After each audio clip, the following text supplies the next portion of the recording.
Hi, my friends. Welcome back to episode 31, or 32, excuse me, of Uncertainty and Probability Theory, the Logic of Science. I'm William M. Briggs.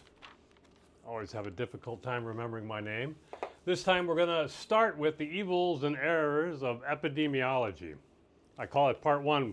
We're not going to be able to get through this today.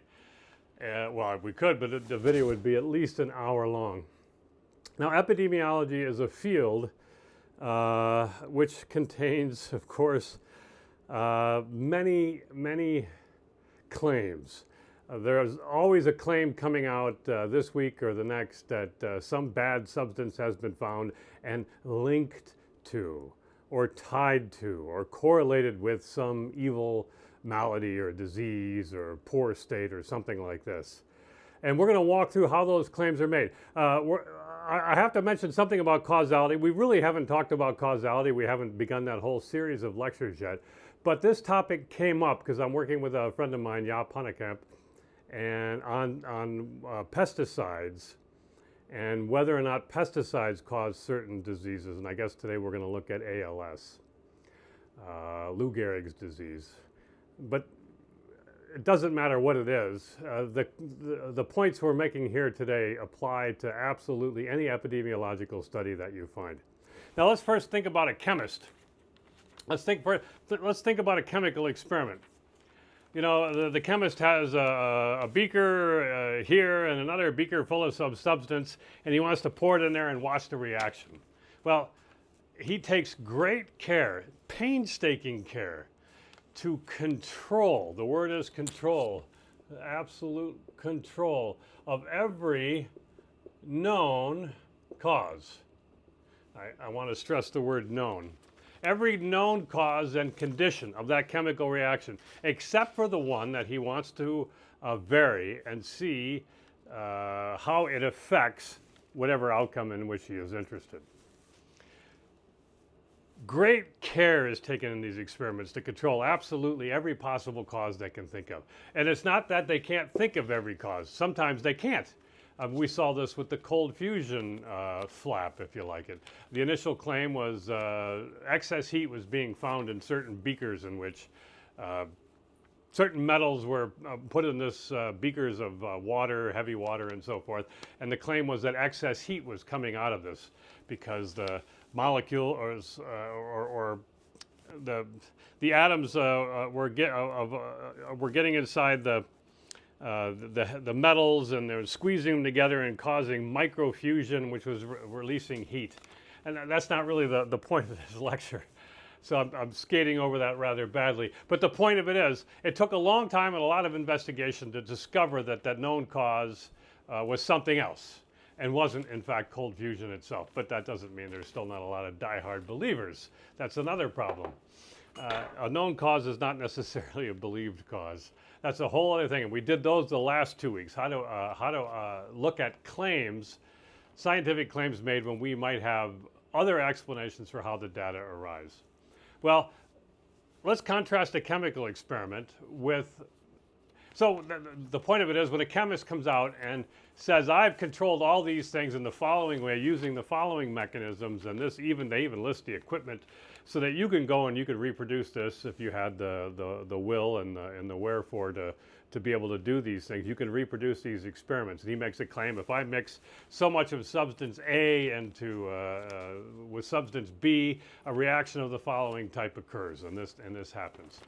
We're more likely to believe those kind of claims because we trust that they've tried to control for all known causes. But that's not what happens in epidemiology.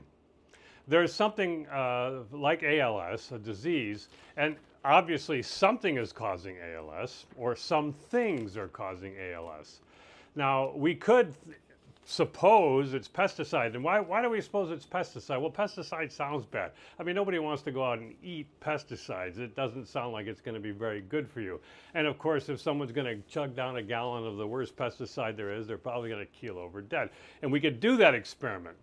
And we're going to talk about those kinds of experiments, believe it or not, when we talk about cause and so forth and the claims that are made and statistics because of cause. But today, I'll just wave my hands about all that. You get the idea.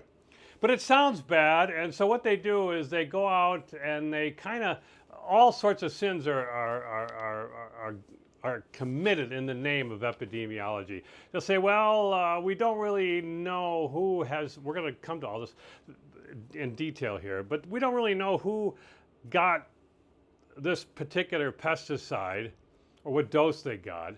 But maybe we can kind of guess that some people were exposed. We'll talk about the difference between exposure and dose. And well, we'll just compare them statistically. And if we put these into some kind of a statistical model, we haven't talked about how to do these kind of models at all yet. They're in the far future at the rate we've been going. And if a wee p-value pops out of their equations for this kind of a thing, then they imply that the correlation that they found between this exposure to some nasty sounding thing and whatever disease or malady that they happen to be checking, therefore is a cause. And they'll say linked to or associated with. And they won't, sometimes they'll actually use the word cause, but sometimes they'll try to shy away from it a little bit, knowing that a correlation isn't causation. I've said it a million times, I'll say it a million more. Every scientist knows that correlation doesn't mean you have causation. But when it's the scientist correlation and they stick it into some statistical model, by magical thinking, that correlation becomes causation. And everybody uses all these euphemisms like linked to and associated and risk factor and all this kind of thing like this, which don't mean diddly squat as far as cause go. And they know this, so they use the mind signals some kind of terror, and they use all these other words. And it's good enough for those who would regulate us. These words are good enough, and these statistical tests they do are good enough to say that they've got something. So now they could have, why are you looking at pesticides? You're going to get a group of people and ask them whether or not they were exposed to pesticides. Well, there's a million other things that we could have measured but didn't. Why this particular thing? We're going in search of this cause in a very haphazard way, only because this stuff sounds bad.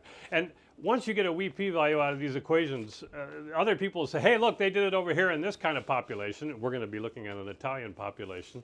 They'll say, well, you should do it over here. But they won't check exactly the same pesticide, not exactly the same exposure, not exactly the same disease or disease states and all this kind of a thing.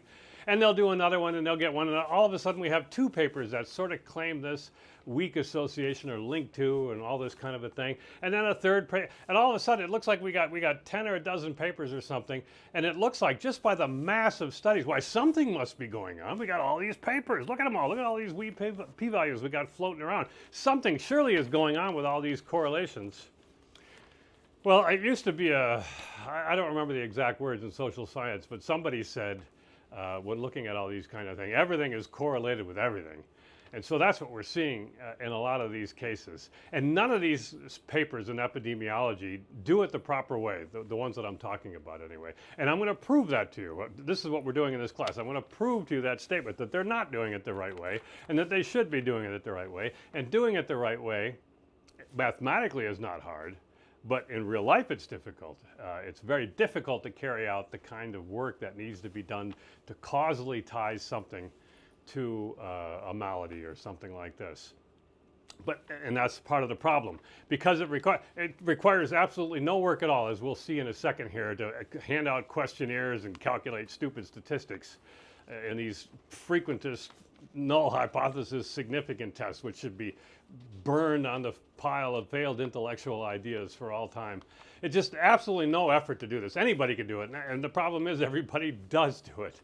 But to do the real hard work, how is it that this particular pesticide is working through the body in a certain body? Everybody has a different body. Of course, everybody has different genetics. Everybody has different histories, biological histories, food histories, life histories, all kind of things. There's so many myriad possible conditions and causes to identify what I call the causal path. And we're going to talk. It's not important you understand all this right now per se, because we're going to be going on this when we talk about cause more specifically. But the causal path are all those conditions and causes. Two people who look the same to you or similar to you can have exactly the same dose of pesticide.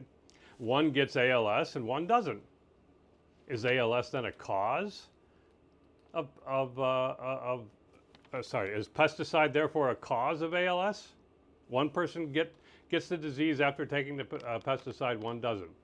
Well, maybe.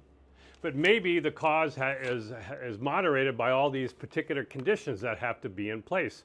One person is, I don't want to use the word immune, that's not appropriate here, but one person is somehow protected against this because of his biology in ways that we don't investigate if we're just doing stupid questionnaires. Now, it's not that we can't have value from these stupid questionnaires, but the results from these epidemiological studies should be very quiet. They should be whispered. Nobody should talk about these things. They should be given to other people to investigate these causal pathways and the very brutal, hard lab work that it requires to do that would take many years. But people say, you know what, Briggs, you're right about that. I understand all this. And I was dealing with the CARB, the California Air Resources Board, many years ago, talking about these very same things, and it was pollution in that case and heart disease. And the American Heart Association had a data set and everything, and I criticized it along the lines I'm going to show you today, or start to show you today. We haven't even started. This is going to be we might even do a 3-part series on this. I know it's going to fatigue you, but we really need to understand this stuff because it's used to regulate. The CARB board met, the California Air Resources Board met, and my work was read out, and there was a panel of eminent experts on this panel, and one of them said, you know, Dr. Briggs is right. It is true his criticisms have merit and all this kind of stuff, but we need to do something, and everybody else is doing these kind of mistakes. This was the excuse. This is everybody else is doing it. You know, if you jump off, if you see everybody jumping off a bridge, you should jump off too. The NPC fallacy, and the other one was the do something fallacy. We need to do something. This is always the fallback to bureaucrats and experts and rulers and things like this. We need to do something. When in fact, of course, often you need to do nothing. We saw that during the COVID panic. For a lot of things, we should not have been doing anything. Doing nothing was the right thing to do. But doing something at least makes you look good or makes you feel good and stuff like this. So that's a sociological question. Now let's look at this in a statistical question. So again, let's look at this particular example. So it's obviously the case. Let's just, for the sake of notation, the notation can help or hinder. We'll call Y our disease, and X whatever background information we have. Whatever background information we have, which will vary from person to person even, or from study to study or something like this. Now, if this contains all of the causal path, all the known causal mechanisms and so forth, if that's the case, then the probability that Y, a person gets the disease given the causal path will be either 0 or 1, depending on whether the cause points to the acquirement of the disease, or it'll be 0, meaning you don't get it. Okay, that should be very simple. But if we don't know that causal path, we have to fall back on anything else. So again, the disease we're going to be doing is ALS. I'm just picking a paper of many. There's just an enormous number of these papers. This one is, I'm not going to give you the paper here. It'll be linked below, and I'll have it on my site in the class notes and so forth. It's Bonvinici, and they had it was a region, a particular region in Italy of about 150,000 persons, and they looked over an 11-year period of everybody who came to the hospitals in this area, and of them, 41 patients had ALS, or here's the kicker, this is my favorite part of this paper, or probable ALS. They either had ALS or probable ALS, and I can't remember if the paper, I'll look at it again in the class notes, but I can't remember if they said how many of these had definite diagnoses and how many of them were only probable diagnoses. You can see the problem here. This is going to be the problem of all the statistics stuff we're going to be doing. We have uncertainties at one step. We have an uncertainty right here. We have 150,000 people, roughly, over an 11-year period. And during that 11-year period, some people move in, some people move out, some people die, some people are born. It's not a stable population. That's an uncertainty right there. plus or minus, right? We have a plus or minus in here. And it's an 11-year period. Okay, why not a 10-year period? Why not a 12-year period? Why not a 1-year period? But in any case, over that 11-year period, they had 41 patients who had ALS or probable ALS. Okay, this is a well-known paper. It was cited, people cite this in a regulatory framework. It's an important paper in that sense. It's used, okay, so we need to understand this kind of a thing. All right, so then they handed out a questionnaire, or they questioned the people. They questioned them, were you ever exposed to a pesticide of a certain type? I forgot the exact name of the pesticide. I'll also have that below. It's not important. It's not important for us. Were you exposed to the pesticide? Okay, some were exposed and some were not exposed. Now, here's something you really have to know. One of the cardinal sins, one of the cardinal evils of epidemiology is the rank confusion of exposure and dose. Exposure does not equal dose. If you're talking dose, if you're talking a pesticide, and you're going to just say a micro drop, you got a little bit on your finger, a little residue from when you're out spraying the crops that day, and you lick your finger and you got, I don't know what you got, how many molecules of the, 10 molecules of the pesticide or something like this. That counts as a dose. Of course, that's not the level of the dose, but it is a dose. That's not the same thing as exposure. And exposure is entirely different. An exposure means you were around the chemicals. That doesn't mean you yourself got any particular dose. And it doesn't mean somebody else, that doesn't know they got a dose and they didn't know if they were exposed. That's an uncertainty we have right there. This questionnaire is another uncertainty. We have an uncertainty here. We have an uncertainty in the diagnosis. We have an uncertainty, are people's memories really that fallible? Uncertainty after uncertainty, we ignore them all. We should be multiplying these uncertainties as we go along. Let me give you an example. What's the probability of remember the heads kind of thing, but in this case, we don't know the causes of the flip. It's a half. What's the probability of 2 heads? It's a half times a half, a quarter. 3 heads, and so forth. We should be multiplying these uncertainties all together because they all have to be true. All of these things have to be true in order for us to make a statement. But they don't. They ignore them. They systematically ignore all of the uncertainties. Okay. Now, I'll give you an example. So here's an example of an epidemiological exposure. Suppose you have cable TV. And some people don't have cable TV. I don't have cable TV. Maybe you do. Maybe you don't. But if you do, almost certainly as part of the package, CNN comes over the wires. It's just everybody pays a carriage fee to have CNN, regardless whether they watch it. I don't know if many people know this yet. It should be common knowledge by now. You're paying it just as part of your package, even if you don't watch it. Part of your bill goes to CNN to have it available. Having the cable channel available as part of your cable package would be exposure. Watching it, watching the channel would be a dose. You have to first be exposed before you can have the dose.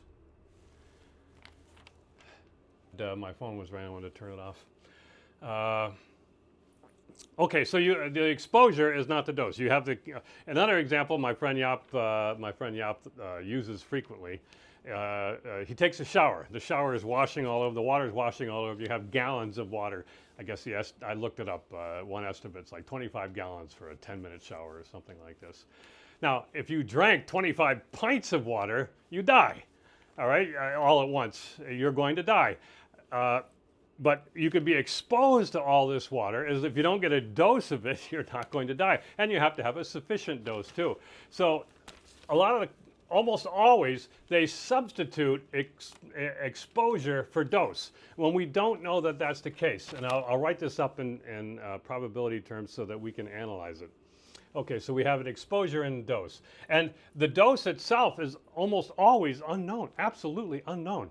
I mean, you have the person, I gave you the example, somebody shaking hands with a farmer and who had a small little bit of residue of a pesticide on his hands, and the person shaking hands with him, we got secondhand pesticide, later, licks his finger or something like this. Well, that's a dose, but is that harmful? And people say, yeah, any dose is harmful. That's not necessarily the case because of hormesis. Hormesis.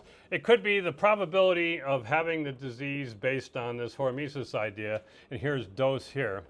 You could have, for somebody who has absolutely nothing, they have some background probability like this, but for some low level of the toxic substance or something like this, toxic substance like pesticide, if it is indeed toxic, or radiation, or any number of things. A small dose turns out to be protective in ways, or causal ways that are known. So it's not a case of any dose at all is necessarily harmful. It could be a hormesis, and it's not necessarily the case that a particular toxin does have a hormesis effect, but it could. And if you don't investigate it, how can you know this kind of a stuff? It's another uncertainty. Okay. Let me erase this hormesis idea here. Now let me give you this right here. So if we just use E for exposure and D for dose, it's got to be obvious that the probability of an exposure does not equal the probability of a dose, based on the same background information. Obviously, I wrote it up here, but if you have the probability and you are exposed, this does not equal this either. But, and this doesn't equal the probability of this, which equals 1. That is, now let's go through all these. This is just whatever the background is, the background information of exposure, whatever probability we come to from that. That does not equal the probability of a dose. This number, these two are not the same, so we can't assume. It's just obvious in a causal fashion, we cannot assume these are the same. Now, oops, should not be a line here. Now, assuming somebody does get a dose, why then they must have been exposed. That follows. So the probability of an exposure given a dose, whatever background information we have, is 1. But that does not equal this. So we have all of this stuff going on here, and all of these mistakes that are being made, and conflations and so forth, and equivocations and uncertainties that are not taken care of. And we've only just scratched the surface right here. I hesitate to bring up, boy, oh boy, oh boy. This number, of course, can be any number I'll just say in 0 to 1. It could be. It depends on the exposure. It depends on the particular substance that we're tracking. It depends on X. It depends on all kind of things. So really, this could be any number. This number here generally will be just different. It depends. How different? It depends on the exact circumstances and so forth. But one thing we absolutely know for sure is exposure does not equal dose. In a lot of these epidemiological studies, they go right for the exposure and they ignore the dose. Okay, oh boy, I'm never gonna, let's see, 4 minutes, I stopped it at like 18 minutes, 16 minutes. We're getting to the end here. So let me erase all this kind of a thing right here. So I just need the board space here. We'll remember they had 41 patients. Now, in this questionnaire, it turned out a certain number of people, of the people who had ALS, there were 41 people, 13 remembered being exposed. So we might, right, just as a way to write this, 41, which is equals 0.317. So given they had ALS, and whatever background, the background information is this, the population that I already erased, 150,000 people, 11-year period, probable doses, all that kind of crap. The probability they were exposed, and the questionnaire is also in X, is, we might say 13 out of 41. Okay, so that's 0.317. This applies to the 41 people. This applies to those 41 people. This probability, if you're just going to take, here's the 41 people who have ALS, and we're just going to put them in a room. Now, if you're going to grab one out, what's the probability he said he was exposed? The first person. Well, that's 13 out of 41. This probability is exact for these people. If we want to apply it to new people not yet seen, that's when we need to get into modeling. We're not going to get to that point for quite a while yet. So this doesn't necessarily apply to new people, but it applies exactly to the people in our sample. Okay. Now the probability of exposure given I'll use James's notation here. He doesn't have this in his book. Any number of notations to mean they don't have the disease. And there were, they grabbed 82 people who they said were similar to the ALS patients. Okay, so the 82 were similar to the 41 ALS. Now what does that mean? Well, your guess is as good as mine. I have no idea. It could be causally important, it could be irrelevant, or anywhere in between. That's another uncertainty we're just going to skate right over. But here we go. They had 82 people they grabbed out of the hospital, and 11 of them said they were exposed. They did not have this disease, but they were in the hospital, so they had other maladies. Otherwise, why were they in the hospital? I don't know what they are. So that is 0.137. 0.137. I don't know what the other maladies were. So you can just see how all this goes. There's so many uncertainties, they're just piling up, and we should be tracking them all, keeping them all together. So, because what are we really after right here? Well, I'll tell you what we're really after, even though we're not going to do it today because I'm running out of time. We want the probability of the disease given they had a dose and they were exposed and whatever background information they have. That's what we want, right? We want to know. Given they had it exposed, you have a dose, you had to be exposed. But you have to be exposed first before you get a dose. Remember, this is not redundant because you could be exposed and not get a dose. This is never kept track of, absolutely never kept track of. And we want the probability of having the disease given the dose and all this. That's what we want. But we don't get it. Instead, what we get is a function of these two numbers. We get a function of these two numbers, and if it spits out a p, a very small p, this correlation, this is a correlation right here. If this p is very small, very wee, the weer the better, then they say that now we have linked exposure to whatever this pesticide was to ALS. We have linked it to ALS, when in fact, no, we have not. No, we have not. We don't even know if any of these people got a dose, all right?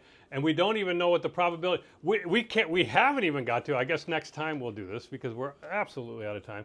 We don't even have the probability of, we don't even have from this the probability of having the disease given they were exposed. We don't even get that from this. But they stop here. They stop here and they make these, and you'll see, I'll have the paper, I'll give a link to the paper, at least the abstract. I don't know if the paper's online or not, I can't remember. But there are ways of finding it. And they'll make these causal claims. And if they don't, the regulators will. The experts involved, the rulers and all this kind of stuff, they will make causal claims based on this kind of a stuff. So we need to really do a more in-depth analysis. I think we're probably going to at least one more, I know we're going to do at least one more. And the math it's everything we've learned. There's nothing more complicated than just applying Bayes' formula over and over again, really. But seeking to understand what each step really means. And that's the key. That's the key that's missing in all this math that people do. They can plug all this math into their software. They can get all the answers they want. And they just spit out and they run out and they make incorrect judgments, incorrect causal judgments, because they haven't stopped to think about what it means. They haven't stopped to think about what any of this stuff means, ever. There are rare exceptions. I don't want to say ever. There are rare exceptions. But because it's so easy to do this, you can spit all this stuff. I mean, you see how it's easy to do right now. You can go to a hospital, ask questionnaires of a bunch of people who have whatever disease, pick your disease, go to a hospital, find the people with that disease, ask them what they're exposed to seeing the movie Die Hard. Doesn't matter. Just pick something absolutely idiotic and see if they were exposed to that movie. In that case, they would also probably have a dose, meaning they watched it. So pick something else that they were just exposed to, like the CNN. See if they have cable or they don't. Or any other. I'll try to think of some other examples. Put them on the, for the homework or something like this. Just go. You don't have to. It doesn't have to be a hospital. You can do this between males and females, or something, and that's the disease. The disease is the sex, either presence of male or female, or something like this. And then you can find other people who don't have whatever disease it is, or whatever other cause you get, and see how they were exposed. And you could just spit this into. There's just software's out there. It's free. I use R all the time. We'll use R later because it's easy. And it's easy for you to learn if you haven't learned anything. It's easier than learning Python or something like this, just to do scratch calculations and the like. We're not trying to do programming languages here. We're just trying to do some simple analyses. You could do this. You could spit this out all day long, questionnaire after questionnaire, and you can just write dozens of papers on this kind of crap and become famous in a medical field for this kind of stuff. You can get government grants, all this kind of a thing. This has to be stopped, and next week we see exactly why. I'll spell out the homework more. You could do these experiments, and I wish you would. I'm hoping somebody does, and then we can talk about it. That's it for this week. There's more below. You can go to my site, wmbriggs.com, or wmbriggs.substack.com, WMBRIGGS. That's it for this week. It's quite a lot, and we're going to do quite a lot next week too. It's an unnerving, complex topic. Thanks for sticking with me on all this. I appreciate it.